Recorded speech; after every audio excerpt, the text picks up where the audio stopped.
If I let it get any worse, we can possibly have a really big problem on our hands. So I found an issue on our alternator. I had some cables that seemed to be burned. So this is day 2 of scraping the bottom of this thing. So what you doing, Holla? Getting on my shoes. Going for a run. Going for a run. Yep. Get healthy. Yeah, we've been running every day because we're planning on doing the Pico Duarte hike, which is the highest peak in the Caribbean. It's just over 10,000 feet. It's like 10,100 and something feet. So yeah, we have to get it. We have to prepare ourselves for that because it's going to be a pretty intense hike. Yeah. We got kicked out of a waterfall. Not kicked out. Denied access to a waterfall. So yeah, we're on a vendetta to make sure that we do at least one hike. So why not do the best hike in the Caribbean? And then after we do our run, we're gonna start doing some more maintenance work on this old girl so we can do the Mona Passage in about a month from now. I am really excited for this trip. It's gonna be an upwind trip, but we haven't gone sailing in, I don't know, 4 months now. So, 5. yeah, 4, maybe 5 months. So it is certainly time to go sailing. To get this old boat off of this dock. Oh yeah, this happened. Be missing pieces there. This happened day before yesterday. That's broken. And this is broken as well. Oh yeah, and that too.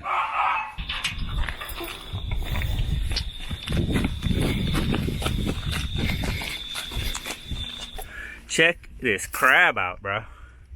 What's up, bro? Well, he just wants to pinch me. You okay? I'm not gonna hurt you. You alright, man? You alright? His claw's so heavy you can't barely hold it up. That's funny. Come on, dude. He just like stabs you with it. He doesn't like pinch. Come on, pinch. Pinch. I'm not gonna hurt you, man. Alright, you wanna stop harassing the crab? Come on, come on. Scratching his belly. Oh, how's that feel, huh? Huh? You alright? I don't think he likes it. No. Alright, alright. We'll leave you alone. Have a good day. That's funny. You see all kind of cool creatures around here.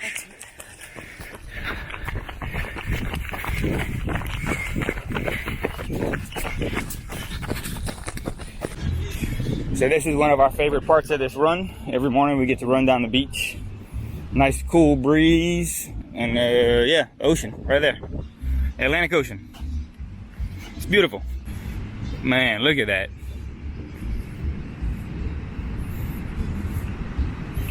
Our poor dinghy. It is not in the best of shape.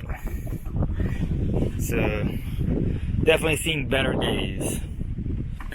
And the bottom of our dinghy is just absolutely covered in barnacles. So it's all old, dead sea life. It's like freaking coral and stuff growing off of the bottom of this thing, dude. We had the opportunity to hang our dinghy for an extended period of time. Let all of this marine life that was growing on the bottom of it dry out and die. We have a few things we need to do on it. We need to fix the dinghy. The dinghy's got a slow leak in it. All the air drains out of it. At least one of the pontoons. Maybe 2. I think it's just 1. I've got 2 pontoons that actually look pretty low, actually. So maybe it has more than 1 leak. Who knows? It's slowly dying. It is dying. It is.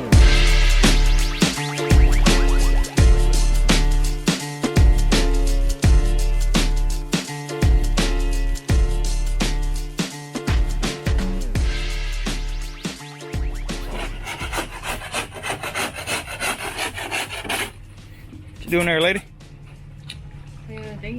Yeah. Is it easier or harder after it's sat for a while? It's easier. It comes off. It stinks still. It stinks. But it's still satisfying. Yeah. Get it off. It's like peeling a sunburn, you know? Yeah, it'll be nice. The dinghy will be nice and fast again, so that'll be awesome.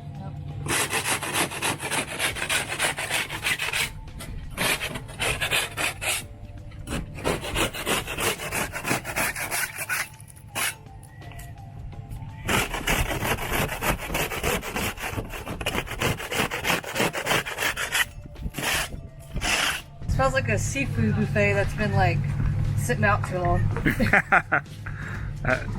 Nice. Making you hungry? No.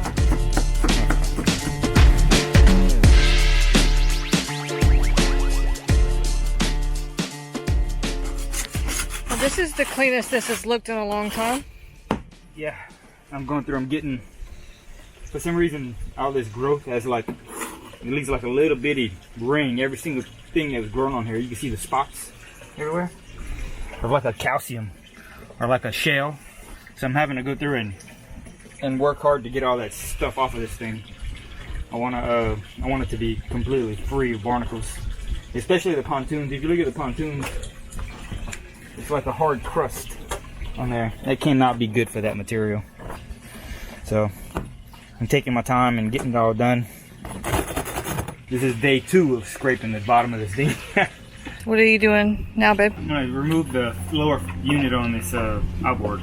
So basically this piece from right here down. The transmission is down here, so there's a linkage that goes from the engine all the way down into the gear to shift gears. So I've got to disconnect that part, and then once that guy's disconnected, then 4 bolts, and it just drops off. Still a nut on this side that's stopping it. Where?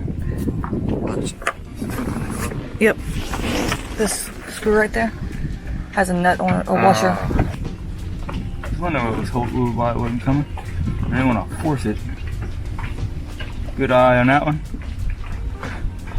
Remember to take the lock nut off of the clutch mechanism before you force it and break it. Ah, there she is. Nice. So now I'm going to go through and I'm going to do the outboard maintenance on our outboard. We have a Yamaha F15. It's a small 4-stroke. Really good engine. It has a lot of power, but it's the couple things I don't like about it is it's really heavy. It's a really heavy engine, and it's really hard to start when it's cold.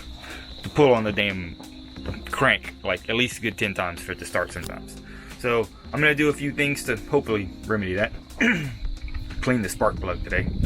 I'm hoping I don't have to clean the carburetor. I had done a lot of carb work in the Bahamas, so I'm hoping that's still good. And then I'm gonna change the oil in both the main unit and in the lower unit. So how's it coming, babe? It's coming. Try not to drop any tools. Yeah. I got the dinghy in the perfect spot though.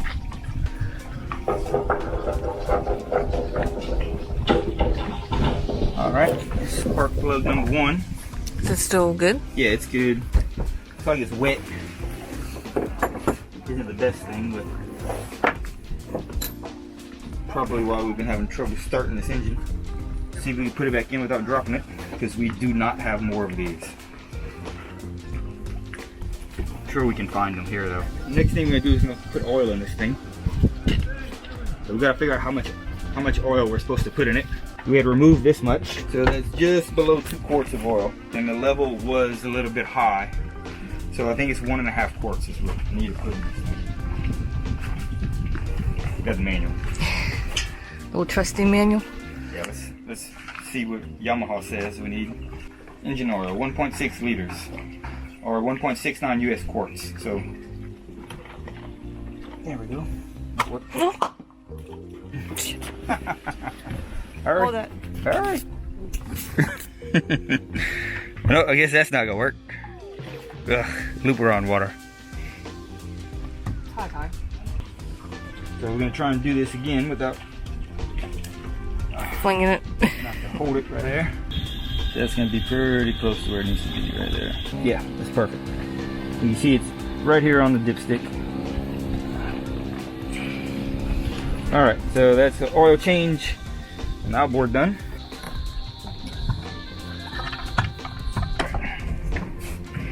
It's all back together. Now we're gonna reconnect the shifter linkage. Okay, that's good. So now we're just gonna lock it in.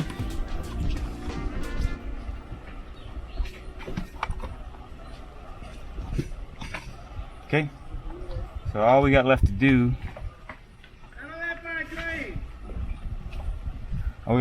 is work these loose free. Work these free.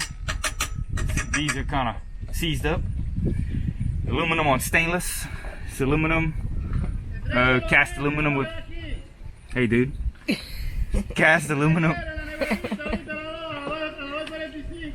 You done? How about now? Alright, so it's cast aluminum with a stainless steel bolt. Stainless and aluminum are both really soft metals. Both really soft metals, so they do have a tendency to seize together. It's not completely seized up, but if I let it get any worse, we can possibly have a really big problem on our hands with that not working. Not be able to use our outboard problem.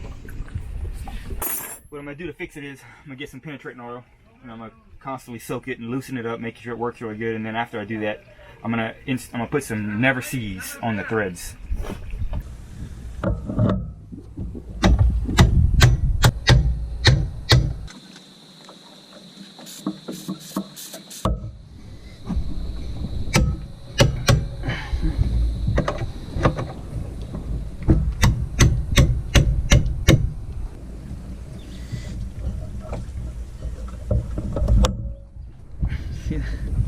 Like, it's not even tight right here. Not even tight. You see the gap right here. And I can't even turn the screw. The bolt. It's just... Should be... Like, I should be able to just turn it with my fingers.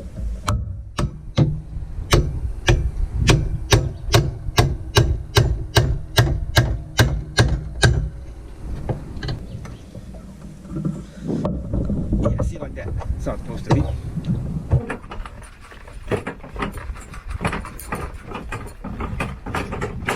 So this is what I mean about this. One of the things I don't like about this outboard is how heavy it is. She is heavy, dude. I think it's like 108 pounds or something. Just over 100 pounds. We have problems getting it off and on this bracket. Because our lift is just not quite tall enough to lift it off the bracket. Oh, there she is. Alright. Please hold. Slowly lower her down.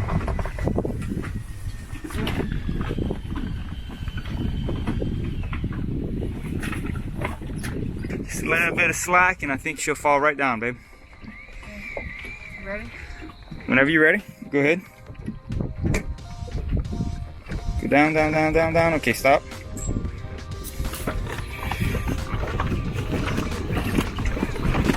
Some more.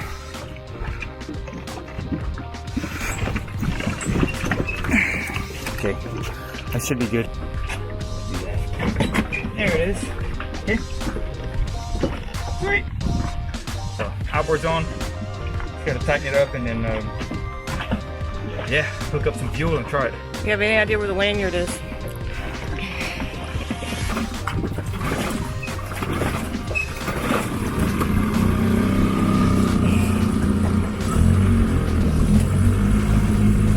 Smoky.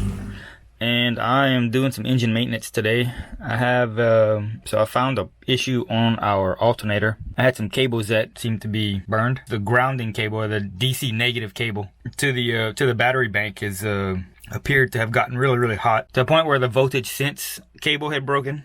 So I had to fix that. That's a new connector. What I'm going to do today is I'm going to replace all of these cables and everything. And also, whenever I went to remove the screw from the terminal, the stud broke on me. It's this guy right here. It was really corroded for whatever reason. I'm not sure why it would have been corroded. But it was very corroded, and the nut was seized on the stud. When I went to remove it, it broke. Even after putting penetrating oil on it, it still broke. I'm not sure what caused that problem. It might have been just a loose connection. A loose connection will cause a cable to get hot. Basically, you get a small spark develop and a continuous spark develop where the cable is loose, which causes the thing to heat up and then catch on fire or get hot enough to melt the plastic.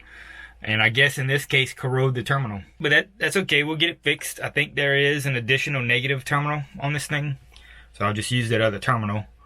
But I do need to check my ground connection to find out, make sure that I have a good ground connection and make sure that this connection isn't gonna be loose and we don't have this problem again. Okay, so here we go. That's the finished product. So the alternator works.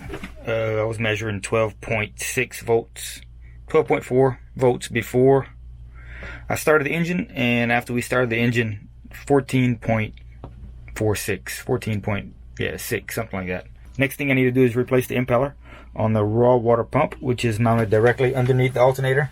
So that's the pump right here. This is it here. There's a plate on the back of it back here. I just have to remove that plate. That gives me access to the impeller. Next thing I'm going to do in this old engine is I'm going to replace the impeller. I said that before. But before I did that, I had to clean this room. So I had to open up this area so I can close the main seacock for the engine, intake for the engine. And that's the valve handle right there, the big yellow one. There's the pump with the cover removed.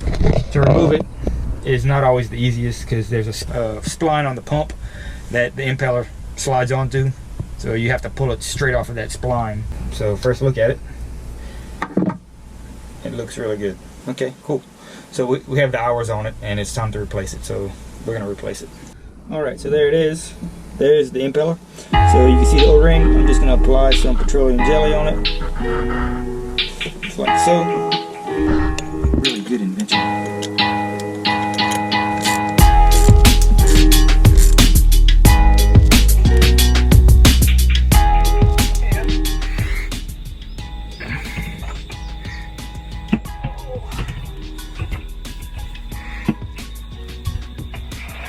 That buggy out here. No. What a day, huh, Ben? Yeah, what a week. Sheesh. So engine's almost done. Close. The dinghy's all ready. Yep. What are we doing tomorrow? Get some more boat work. More boat work. Yep. The never-ending boat work. Yeah. Okay. Well, that's what we signed up for, right? Yeah. Well, we get to enjoy it after we do it, so. Yeah. Cheers. I'm not complaining about that. Clink. Boat work. Yeah. Boat work. Boat work. All right. Son of a bitch. I just videoed all that without the camera video. It's not the first time that's happened. Okay, camera, you ready?